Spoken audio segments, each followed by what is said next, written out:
Bila terjadi penjualan obligasi dengan diskonto, maka akan terjadi selisih antara nilai jual dengan nilai nominal obligasi.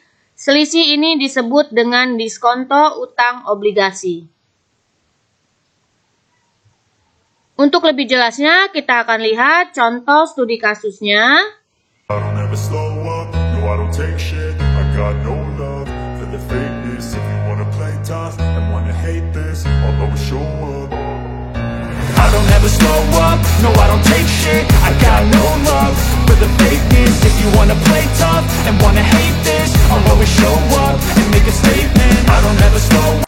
Assalamualaikum warahmatullahi wabarakatuh.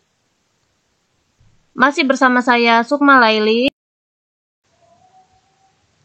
Untuk kali ini akan membahas contoh transaksi penjualan obligasi.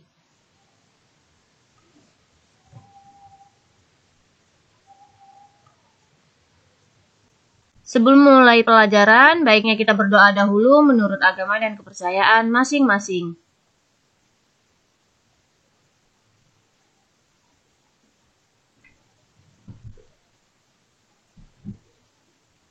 Baiklah, obligasi itu sendiri yaitu merupakan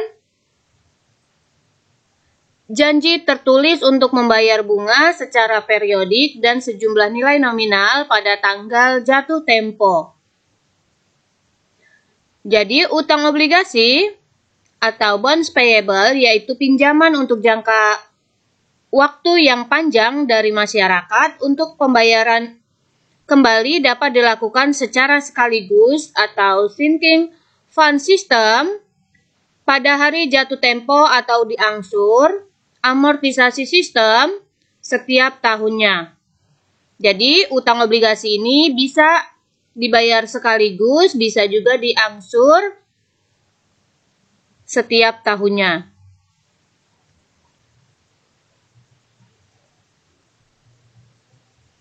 Bunga obligasi, pada umumnya bunga obligasi dibayar tiap 6 bulan pada tanggal-tanggal tertentu yang disebut dengan tanggal kupon. Jadi bunga ini biasa disebut dengan tanggal kupon. Misalnya dibayarkan setiap tanggal 1 Maret dengan 1 September. Jadi jaraknya setiap 6 bulan sekali. Atau bisa juga setiap tanggal 1 April dengan 1 Oktober. Jadi inilah merupakan pembayaran bunga obligasi atau kupon setiap 6 bulan sekali. Kejadian yang mengakibatkan timbulnya pencatatan biaya bunga yaitu dapat meliputi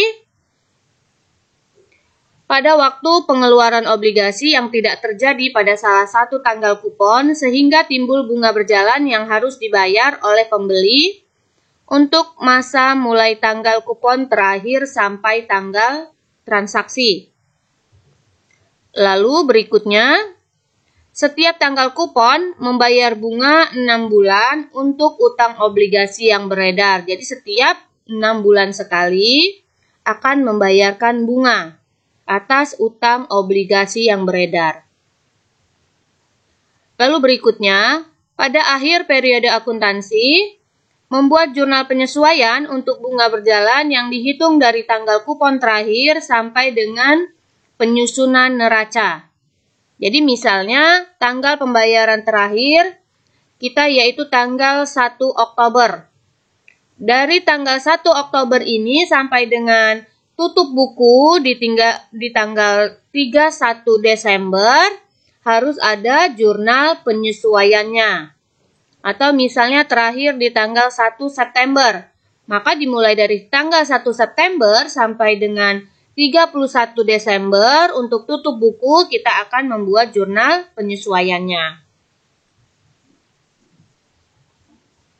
Lalu berikutnya pada awal periode akuntansi membuat jurnal pembalik atas bunga berjalan tersebut. Jadi jurnal penyesuaian ini akan dibuat jurnal pembaliknya.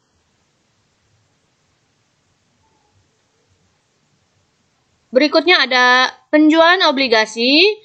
Penjualan obligasi yaitu harga jual atau beli obligasi tidak selalu sebesar nilai nominalnya.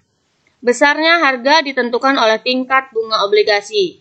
Semakin besar bunganya, harga obligasi semakin tinggi dan sebaliknya, semakin kecil bunga obligasi, semakin rendah harganya. Ini merupakan penjualan obligasi. Jadi penjualan obligasi ini bisa sama dengan nilai nominal, bisa juga di atas nilai nominal atau di bawah nilai nominal. Nilai nominal obligasi yaitu nilai yang tercantum dalam setiap lembar obligasi. Nilai ini menunjukkan jumlah yang harus dilunasi perusahaan pada saat obligasi ini jatuh tempo. Nilai ini biasanya juga disebut dengan nilai pari atau face value. Perusahaan menerbitkan obligasi dengan menetapkan nilai nominalnya untuk setiap lembar obligasinya. Obligasi yang dijual di atas nilai nominal, selisih antara harga jual dengan harga nominalnya dicatat dalam akun agio obligasi atau premium karena ada kelebihan. Maka ada agio obligasi. Sedangkan kebalikannya, apabila obligasi dijual di bawah nilai nominal, selisih antara harga nominal dengan harga jualnya dicatat ke dalam rekening disagio obligasi atau diskon. Jadi apabila ada kelebihan, maka namanya agio obligasi atau premium. Dan apabila ada kekurangan, maka dinamakan disagio obligasi atau diskon. Penjualan obligasi dengan kurs nilai nominal. Penjualan obligasi oleh perusahaan dengan harga jual sama dengan nilai nominalnya sering disebut penjualan obligasi kurs nilai nominal.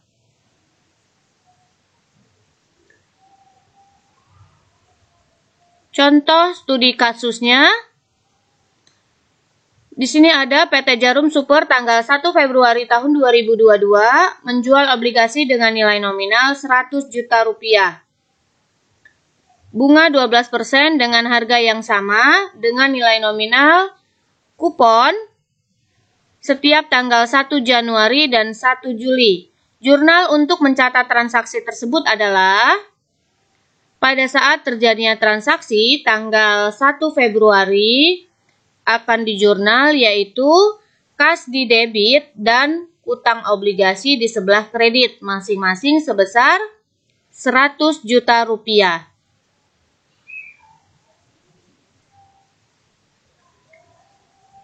Berikutnya penjualan obligasi di bawah nilai nominal.